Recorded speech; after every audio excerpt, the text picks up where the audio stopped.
Hello, everyone. My name is Felipe, and I'm here with Charter Live, the live show that we do every Thursday at 11 a.m. Pacific time, where we tell you all the different things that are happening with the Charter for Compassion in the upcoming weeks. My name is Felipe. I'm part of the Charter team, and we are currently live on Facebook, Twitter, Twitch, YouTube, and LinkedIn. And later on, we'll post this recording on our Instagram page as well. Hope everyone's doing okay, considering all the different things that are happening in the world. Know that we are all feeling it. And I hope that you can find some sort of way to find peace and relief and comfort as we keep being bombarded with news that seem a little overwhelming. One of the things that I wanted to start today, I guess, with as always sharing our website, but specifically about so you can see everything that is going on here with the charter if you go to news or event calendar, things that are happening right now. So if you click on news, we are putting every different statements that we hear from our partners or from ourselves, or things that are happening with the charter in general. So if you click here on statement, the Hamas-Israel war, I would like to take the moment to read this a little bit. So this is something that the organization came out with. The loss of life in the ongoing war between Hamas and Israel reminds us of the importance of compassion, kindness, and understanding in our interactions with others. It encourages us to treat each other with care, and harming and taking of life is wrong, and each of us as individuals can speak to this. We must move forward to provide a safe, sacred space between the sides of war. The Charter for Compassion as an organization is committed to the values of human rights, justice, and dignity.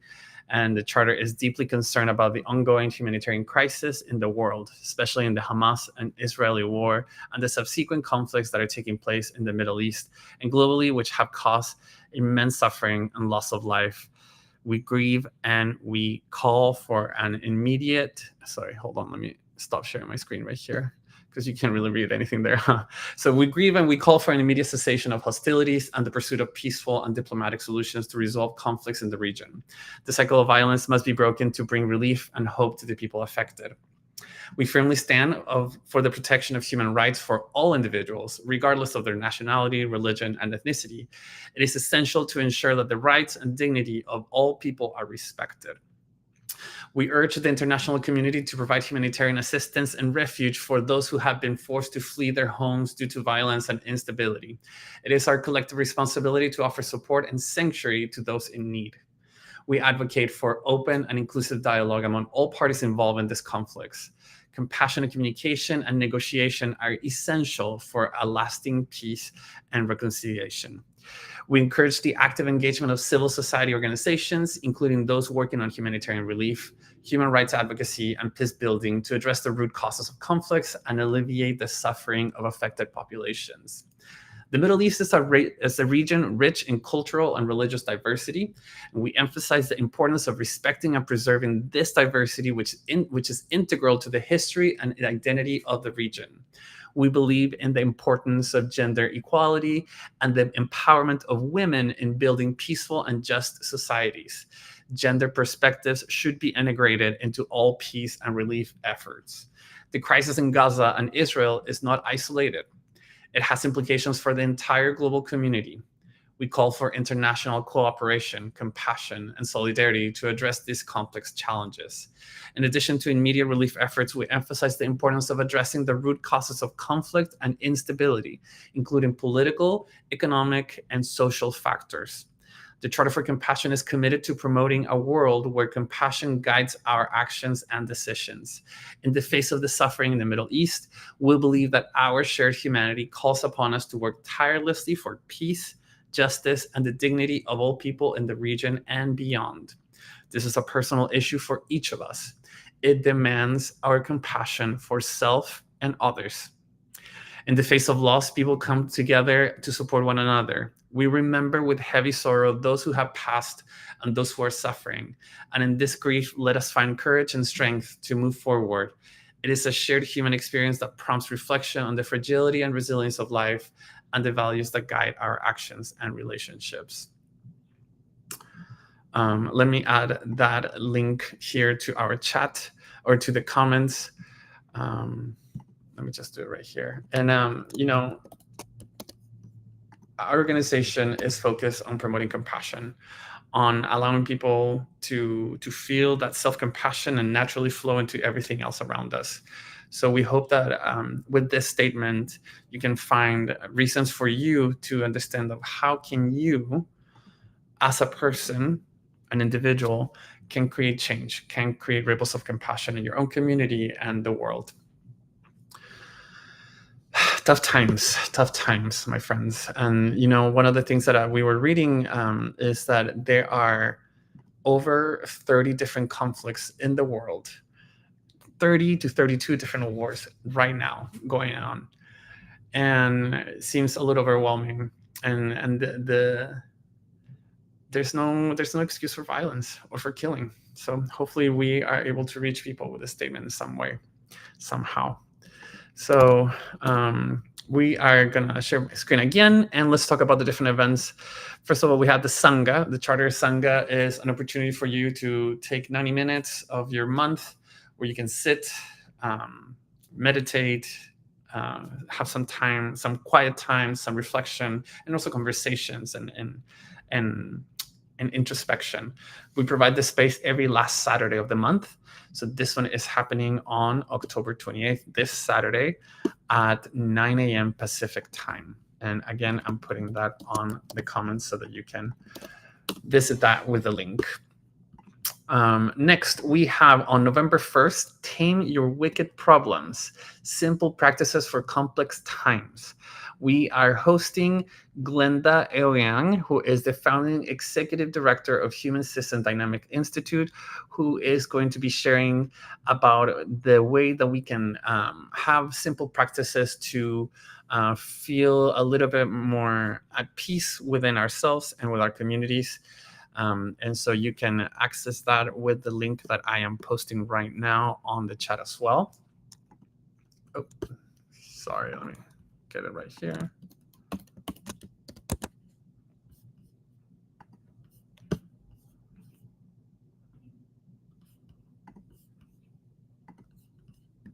Right there. Sorry about that. Give me a second. On November 3rd, sorry, November 3rd, we got Kitchen Table Chat. This is an opportunity for you to catch up with the healthcare sector of the Charter for Compassion. This is a conversation where people from the sector will talk about different projects that are going on within the Charter and other communities and partners. We invite anyone to join. The link is currently right now on the text. Then next we have Compassionate Collaboration. This is a course that's provided by Pro-Social World, one of our partners. This is a 5-week workshop that will immerse your team in a community of practice spanning dozens of cities, which will collaborate to develop a deep understanding of 8 essential collaborative skills and form action plans so that you can hit the ground running. This will be starting on November 6th, November 13th, November 20th, the 27th, and final session is on December 4th.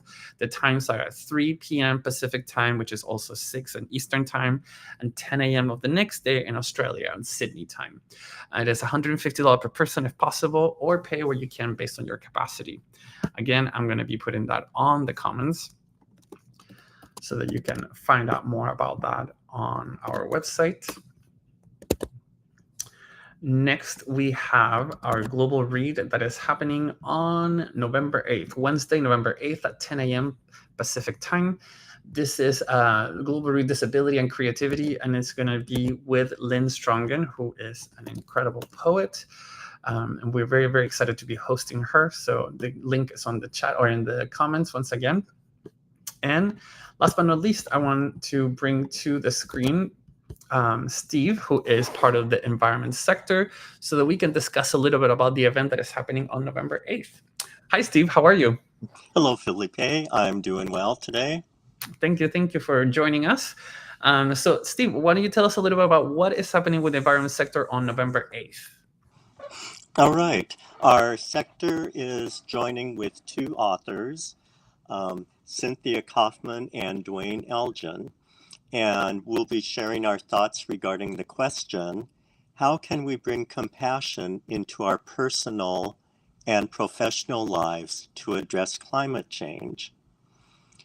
So much of what we hear in today's world is about competition, division, things not working well, and it's very easy to get into a negative mindset. And I know for me, what helps me get out of that is by embracing a vision of the future, as well as finding a place of compassion in my heart and trying to lead with that rather than leading with my mind, which tends to get me in all sorts of trouble. Um, and we found these authors also, while they give us tools for how to both impact and deal with the anxiety that climate change, that our climate crisis can produce. Um, these authors have written, well, both have written several books, but they've written a couple books that they will be sharing with us about. And you can go on to the site that I think Felipe had up. I just put it on the chat. I Yeah, just put it yeah, on the comments, so okay, we are good to go there. okay. Yeah, So if you click on their names, you can go to their sites, their websites, and also discover books that they've written. absolutely.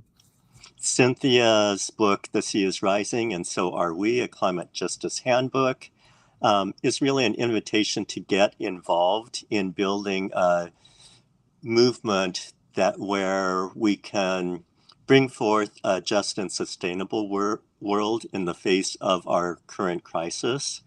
And besides supporting the reader in what we can do to build a successful activist or action movement, it also explores the personal side of how to engage the movement.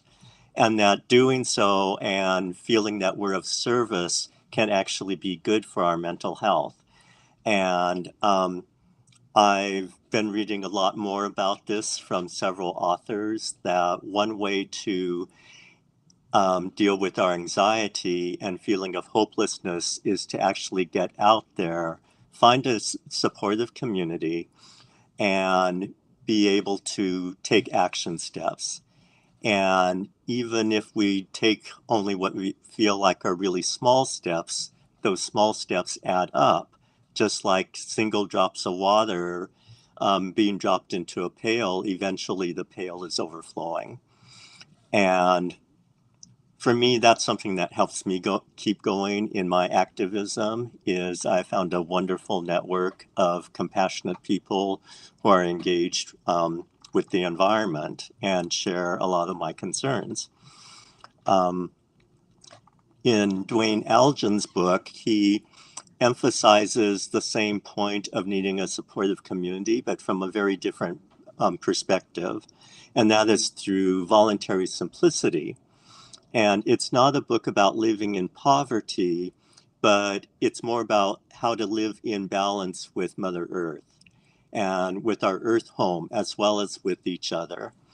And Dwayne focuses also on the increasing challenges that we face, but also on the different things that people are actually doing to make adjustments in their day-to-day living, to bring about a positive and responsive change to the dilemmas and challenges that we're facing at this time.